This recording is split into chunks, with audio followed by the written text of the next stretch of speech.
Hi friends, welcome to Bandar రుచులు. ఈరోజు నేను చేయబోయే రెసిపీ డ్రై ఫ్రూట్స్ కజ్జికాయ. దీనికి కావాల్సింది ముందుగా బాండీ పెట్టుకున్నానండి. దానిలో కొద్దిగా నెయ్యి వేసుకున్నాను. నేను ఫస్ట్ కిస్మిస్ వేపుకుంటున్నాను. కిస్మిస్ ఒక పొంగు పొంగిన తర్వాత అది తీస్తాను. ఈలోపు నేను మిక్సీ జార్లోకి ఒక 10 గ్రాములు జీడిపప్పు, ఒక 15 గ్రాముల బాదం, ఒక 10 గ్రాముల పిస్తా పప్పు అన్నీ వేసాను. ఇప్పుడు కిస్మిస్ కూడా వేపేసి కొద్దిగా ఫ్రై అయిన తర్వాత తీసేసి అవి కూడా మిక్సీ పెడతానండి. ఇవన్నీ ఒకసారి మిక్సీ పెడితే మనకి స్టఫింగ్కి ఒక ముద్దలాగా ప్రిపేర్ అవుతుంది. అందుకే ఈ కిస్మిస్ ఎలా మెల్ట్ అయితే కొంచెం బాగా ఉప్పితే ఇవి మెల్ట్ అవుతాయి. దానికోసమని నేను కిస్మిస్ని వేపుతున్నాను. ఇప్పుడు కిస్మిస్ని తీసేస్తున్నానండి. కొద్దిగా వేగాయి కదా, దీనిలోనే ఇంకా కొంచెం నెయ్యి వేసి దానిలో కొద్దిగా ఇది కూడా ఒక 10 గ్రాములు ఉంటుందండి బెల్లం, అది కూడా వేసి దీన్ని కొంచెం కరిగేంత వరకు, ఇది బైండింగ్ కోసమే దీన్ని బెల్లం వేస్తున్నానండి. ఇది కొంచెం పాకంలాగా వస్తే సరిపోద్ది. ఇదేం పాకం ముదరక్కర్లేదు, కరిగితే సరిపోద్ది ఇందులో. ఆ తర్వాత నేను ఈ పొడి అంతా, డ్రై ఫ్రూట్ పొడి అంతా ఇందులో వేసి ముద్దలా చుట్టుకోవడానికి నాకు బైండింగ్ కోసమే ఇది చేస్తున్నాను. ఇప్పుడు ఈ కిస్మిస్ కూడా ఇందులో వేసేస్తున్నానండి. ఈ మొత్తం ఒకసారి నేను కడిగిందండి. ఇప్పుడు నేను మిక్సీ చేసుకొచ్చిన పొడి అంతా స్టవ్ ఆఫ్ చేసేసి దీనిలో వేసేసుకుంటున్నాను. ఫామ్ అవుతుంది. దాన్ని స్టఫింగ్కి యూజ్ చేసుకుంటాను.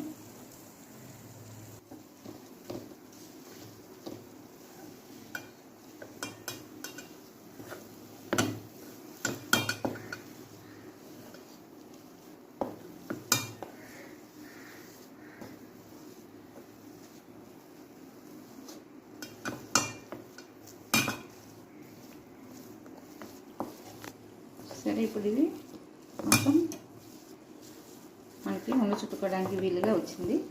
దీన్ని కొద్దిగా చల్లారనిచ్చి నేను ఉండలుగా చుట్టుకుంటానండి. పాలకోవా తయారు చేసుకుంటాను.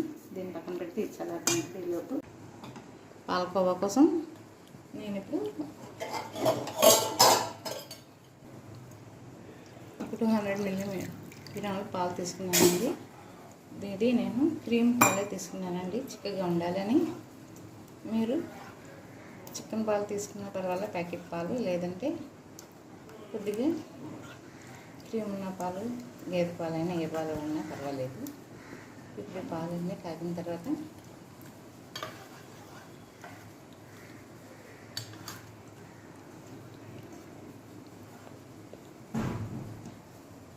కొద్దిగా చిక్కపడేంత వరకు దీన్ని కలుపుతూ ఉంటానండి.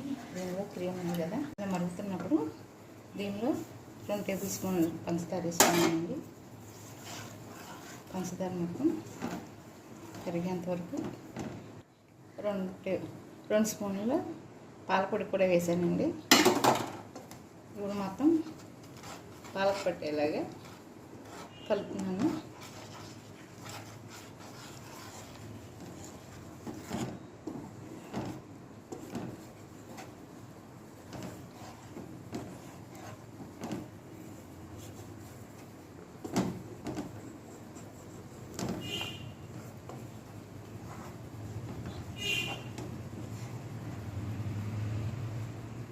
ఇలా పాలు చిక్కుపడేంతవరకు కొద్దిగా ఉత్తనే ఉండాలండి, లేదంటే అడుగు పట్టేస్తుంది.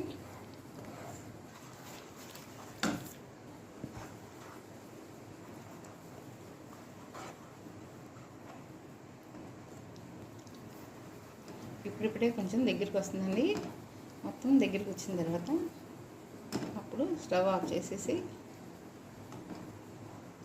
పోవచ్చు. ఈ టైంలో ఇంకా మనం దింపేసుకున్న ముందు కొద్దిగా యాలకులు కూడా వేసుకొని దీన్ని మొత్తం కలుపుకొని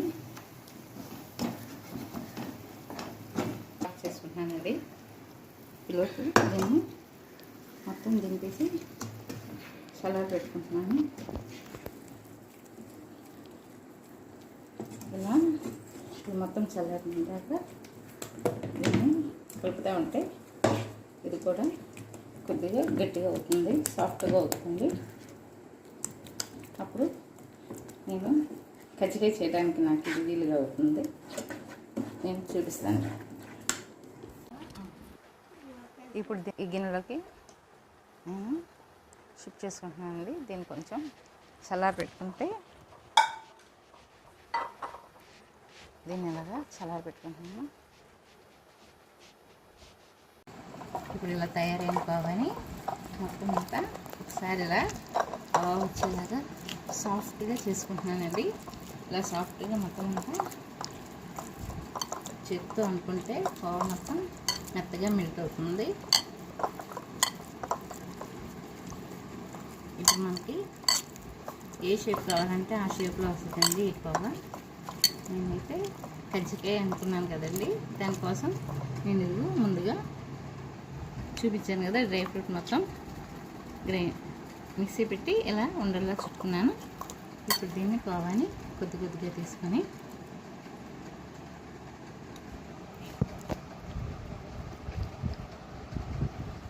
ఇలా చేసుకుంటున్నాను.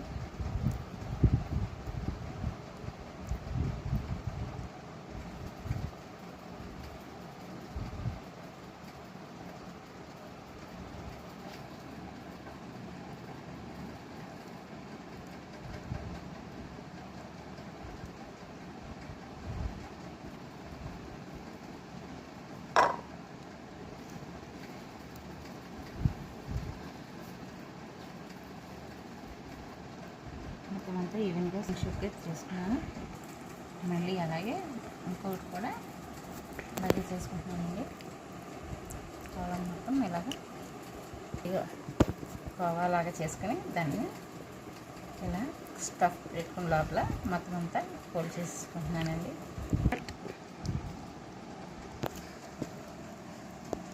అంతేనండి. ఇప్పుడు ఇలాగే మొత్తం అన్నీ పావు కజ్జికాయలని ఇలా రౌండ్గా చుట్టేసుకుంటానండి. అంతేనండి, పావు కజ్జికాయ రెడీ అయింది. ఇప్పుడు దీని మీద నేను కొంచెం గార్నిష్ చేస్తున్నాను. రెడీ టూటీ ఫ్రూటీతో ఇప్పుడు నేను గార్నిష్ చేస్తున్నానండి. ఇప్పుడు చూడండి పావు కజ్జికాయ ఎంత బాగుందో. ఇప్పుడు నేను ఒకటి కట్ చేసి చూపిస్తాను. లోనంతా మనం డ్రై ఫ్రూట్ పెట్టినాం కదా, హెల్దీ. అంతేనండి, పావు కజ్జికాయ రెడీ.